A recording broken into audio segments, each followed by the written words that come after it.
আউযুবিল্লাহি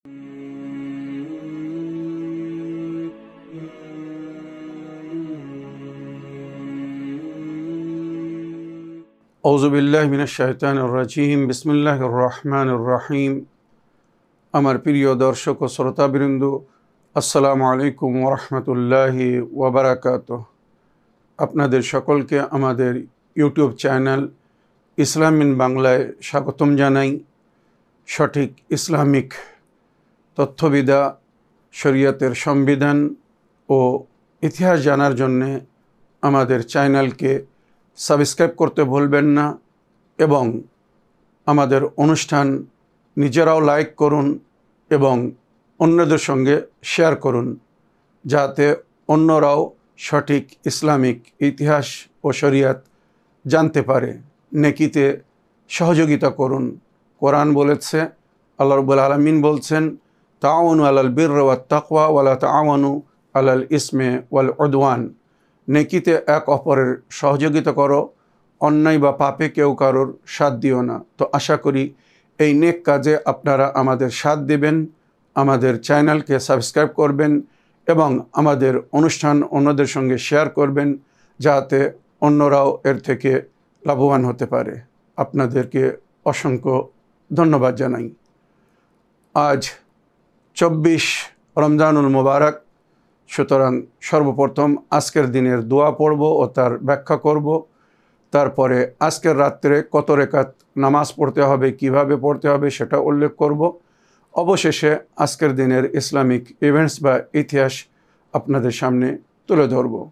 তো আসুন সর্বপ্রথম আজকের দিনের দোয়া পড়ি ও তার তর্জমা করি। বিসমিল্লাহির রহমানির রহিম। আল্লাহুম্মা ইন্নী আসআলুকা ফীহি মা ইউরদীক ওয়া আউযু বিকা মিম্মা ইউযীক ওয়া আসআলুকা আত-তাওফীকা ফীহি লিআন উতীক ওয়া লা আসীক ইয়া জাওয়াদ আস-সাইলিন। আল্লাহুম্মা সাল্লি আলা মুহাম্মদ ওয়া আলি মুহাম্মদ। হে আমার প্রতিপালক আল্লাহ রাব্বুল আলামিন, আজ আমাকে সেই কাজ করার তৌফিক দান করুন যেটা আপনাকে রাজি করবে, খুশি করবে, আর ওই সমস্ত কাজ থেকে বিরত থাকার তৌফিক দান করুন যেটা আপনাকে আঘাত করবে, কষ্ট দিবে এবং আপনাকে নারাজ করবে। এবং আমাকে তৌফিক দান করুন, ওয়া আসআলুকা তৌফিক ফীহি লিআন উতীক ওয়া লা আসীক। আমাকে তৌফিক দান করুন আজকের দিনে সমস্ত আদেশকে যেন আমি পালন করতে পারি, আপনার হুকুমের ইতাআত করতে পারি, আর কোনো হুকুমকে যেন অমান্য না করি, অস্বীকার না করি, কোনো গুনাহ বা মাসিয়াত না করি। ইয়া জাওয়াদ আস-সাইলিন, এই সমস্ত দাবিকারীদের দাবি রাখনেওয়ালা, এই সমস্ত প্রশ্নকারীদের প্রশ্নের উত্তর দেনেওয়ালা, এই সমস্ত দোয়া মাংনেওয়ালাদের দোয়া কবুল করনেওয়ালা, আমার দোয়াকে কবুল করুন আর আমাদের সকলের পক্ষে আজকের এই দোয়াকে কবুল করুন।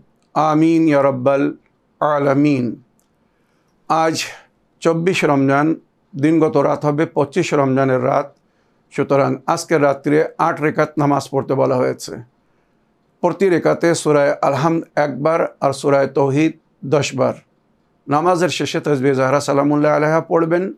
তারপরে রাতে যে বিশেষ দোয়াগুলো পড়তে বলা হয়েছে সেগুলো পড়ে নিজের জন্যে, নিজের পরিবারের জন্যে, আত্মীয় স্বজনদের জন্যে, বন্ধুবান্ধবদের জন্যে বা যারা দোয়ার জন্য অনুরোধ করেছে তাদের সকলের জন্য দোয়া করবেন। আশা করি আমাদেরকেও দোয়াতে স্মরণে রাখবেন। এবারে আজকের দিনের ইসলামিক ইতিহাসে লেখা হয়েছে 24 রমজান জিবরাইল আমিন আল্লাহর তরফ থেকে নবীর দরবারে একটি পায়গাম নিয়ে এসেছিলেন, আর সেটা ছিল ওনার সুকন্যা জনাবে ফাতেমাতুজ জাহরা সালামুল্লাহ আলাইহার বিবাহ সম্পর্কে। জিবরাইল আমিন আল্লাহর তরফ থেকে ওহী নিয়ে এসেছিলেন, আদেশ নিয়ে এসেছিলেন। এটা কিন্তু হাদিসে কুদসিতে জিকির হয়েছে। জিবরাইল আমিন নবীকে এসে বললেন, হে আল্লাহ নবী, আল্লাহর তরফ থেকে আমি আপনার কন্যার জন্যে পয়গম নিয়ে এসেছি। আপনার কন্যা ফাতেমার বিবাহ হজরত আলীর সঙ্গে করে দিন। ছেলে খোদার ঘরের আর মেয়ে বা কন্যা নবীর ঘরের। সুতরাং এইভাবে যখন আল্লাহর তরফ থেকে পয়গাম দেওয়া হলো, তো নবী করিম সাল্লাল্লাহু আলাইহি সাল্লাম বললেন, হে ভাই জিবরাইল, মদিনায় অনেক গোত্রের সর্দাররা, কাবিলার সর্দাররা নিজের জন্যে বা নিজের ছেলেদের জন্যে আমার কন্যার হাত চেয়ে রেখেছে। তাছাড়া আমার বহু সাহাবীরাও নিজের জন্যে বা নিজের ছেলের জন্যে আমার কন্যার হাত চেয়ে রেখেছে। যদি আমি এইভাবে সরাসরি আলীর সঙ্গে বিবাহ করে দেই তো তারা হয়তো আমাকে ভুল বুঝবে। সুতরাং এর জন্যে একটি সংকেত বা ইশারা চাই যে আমি আল্লাহর আদেশে, আল্লাহর হুকুমে আমার কন্যার বিবাহ আলীর সঙ্গে করতে যাচ্ছি বা করেছি। তখন জিবরাইল আমিন ফিরে যেয়ে আল্লাহর দরবারে নবী করিম সাল্লাল্লাহু আলাইহি ওয়াসাল্লামের এই দাবিকে পেশ করলেন।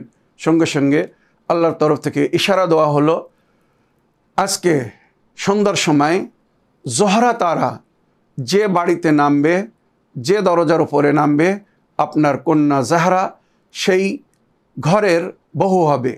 কত সুন্দর একটি ইভেন্টস, মনে রাখবেন, কত সুন্দর একটি মুহূর্ত। জিবরাইল আমিন ফিরে এসে নবীকে বলছেন, যারা আপনার কন্যার হাতের দাবি করে রেখেছে, আপনার কন্যার হাত চেয়ে রেখেছে বা আপনার কন্যার সঙ্গে বিবাহ করতে চায়, তাদেরকে বলবেন আজ সন্ধ্যাবেলা সবাই যেন নিজের ঘরের ছাদের ওপরে গিয়ে বা আঙিনায় দাঁড়িয়ে অপেক্ষা করে। আকাশে জোহরা তারা, মনে রাখবেন, সবচেয়ে উজ্জ্বল তারা, ওই তারাটার নাম হচ্ছে জোহরা। নবী করিম সাল্লাল্লাহু আলাইহি ওয়াসাল্লাম নিজেকে সূর্য বলেছেন, শামস, আর মাওলা আলী আলাইহিস সালামকে কামার বলেছেন, মানে চন্দ্র। আর ওই চন্দ্রের পাশে একটি উজ্জ্বল তারা থাকে সবসময়, ওই তারার নাম হচ্ছে জোহরা। তো আল্লাহর তরফ থেকে হুকুম দেওয়া হলো, ইশারা দেওয়া হলো যে আজ ওই জোহরা নিজের জায়গা ছেড়ে জমিনে নামবে। যার বাড়িতে ওই জোহরা তারা এসে নামবে, যার বাড়িকে উজ্জ্বল বা আলোকিত করবে, মনে রাখবে নবীর কন্যা সেই বাড়ির বহূ হবে। এইভাবে নবী যখন বলে দিলেন, সমস্ত মদিনাবাসীরা, ইতিহাস সাক্ষী, নিজের নিজের ঘরের ছাদে বা আঙিনায় দাঁড়িয়ে অপেক্ষা করছিল। সেই শুভ মুহূর্ত আসলো, সন্ধ্যার সময় হলো, জোহরা নিজের জায়গা ছাড়লো। যখন জোহরা নিজের জায়গা ছাড়লো, ওদিকে নবী করিম সাল্লাল্লাহু আলাইহি ওয়াসাল্লাম, মা ফাতেমা জাহরা সালামুল্লাহ আলাইহা এবং মাওলা আলী আলাইহিস সালাম তাসবিহ পড়ছিলেন, আল্লাহু আকবার, আল্লাহু আকবার, আল্লাহু আকবার। এবারে ওই জোহরা যদি সরাসরি ওপর থেকে খসে হযরত আলী আলাইহিস সালামের বাসার উপরে পড়তো বা আঙিনা এসে নামতো, হয়তো লোক বলতো এটা আকস্মাত, ইত্তেফাক, হঠাৎ হয়ে গেছে, যেমন তারা খসে পড়ে। না, ওই জোহরা তারা নিজের জায়গা ছেড়েছে, তারপরে মদিনার আকাশের ওপরে এসে ওই তারাটা ঘুরে বেড়াচ্ছে, চারিদিকে ঘুরে বেড়াচ্ছে, আর সবাই দেখছে। তখন নবী করিম সাল্লাল্লাহু আলাইহি ওয়াসাল্লাম, হযরত আলী আলাইহিস সালাম এবং মা ফাতেমা বলছিলেন, সুবহানাল্লাহ, সুবহানাল্লাহ, সুবহানাল্লাহ। এটা কিন্তু তসবির একটা দ্বিতীয় পদ্ধতি বা নিয়ম ছিল সেই সময়। সুতরাং সুবহানাল্লাহ বলছিলেন, সুবহানাল্লাহ বলছিলেন যখন আকাশে ঘুরছিল। সবাই ভাবছিল এই জোহরা তারা আমার বাড়িতে নামবে আর নবীর কন্যা আমার বাড়ির বহূ হবেন। কিন্তু কিছুক্ষণ পরে ওই তারা এসে হযরত আলী আলাইহিস সালামের আঙিনায়, ওনার দরজার ওপরে আলোকিত হলো, নেমে পড়লো।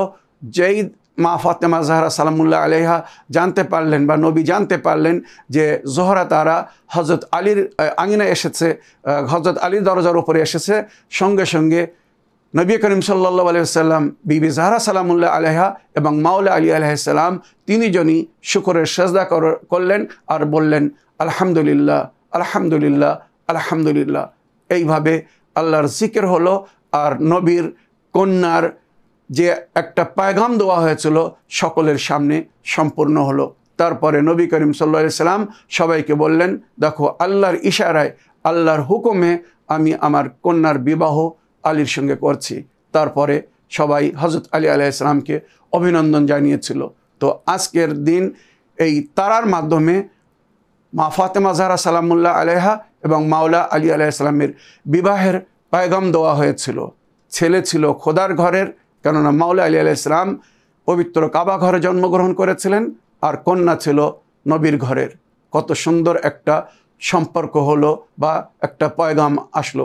তারপরে নবী করিম সাল্লাল্লাহু আলাইহি সাল্লাম দিন নির্ণয় করলেন, আর জিলহজ মাসের প্রথম তারিখে হযরত আলী আলাইহিস সালামের সঙ্গে জানাবে জাহরা সালামুল্লাহ আলাইহার বিবাহ করিয়েছিলেন। আর আজকের দিনের দ্বিতীয় ইভেন্টস বা ইতিহাস লেখা হয়েছে আজকের দিনে দুশমনে খোদা ও রসুল, ইসলামের চরম শত্রু আবু লাহাব বিন আব্দুল মুত্তালিব হালাক হয়েছিল। বদরের যুদ্ধে যখন কুফারে কোরাইশ বা মুশরিকিনে কোরাইশ পরাজয় হয়ে মক্কায় ফিরে গেল, এই আবু লাহাব বিন আব্দুল মুত্তালিব বড় দুঃখিত ছিল যে আমি লড়ার সুযোগ পাইনি, আমি ওই যুদ্ধে শরিক হয়নি। সুতরাং ওই আফসোসে, ওই দুঃখে সে বিমার হলো বা আল্লাহ তাকে অসুস্থ করে দিল, আর তার পুরো শরীরে পক্স বাইর হলো। আর পক্স তখন একটি ভয়ঙ্কর রোগ ছিল, আর যাকে পক্স হতো সবাই ঘৃণার নজরে দেখতো, তার নিকটে কেউ যেত না, এত মানুষ মনে করতো তাকে। সুতরাং আবু লাহাবকে যখন পক্স হলো, 8 দিনের মধ্যে তার পুরো শরীর পচে গেল, সবার সামনে তার শরীর পচে গেল, আর 8 দিনের মধ্যে সে মারা গেল। যখন মারা গেল, তার নিজের সন্তানাদিরা নিজের পিতার নিকটে যাচ্ছিল না, যেটা ইতিহাসে লেখা হয়েছে।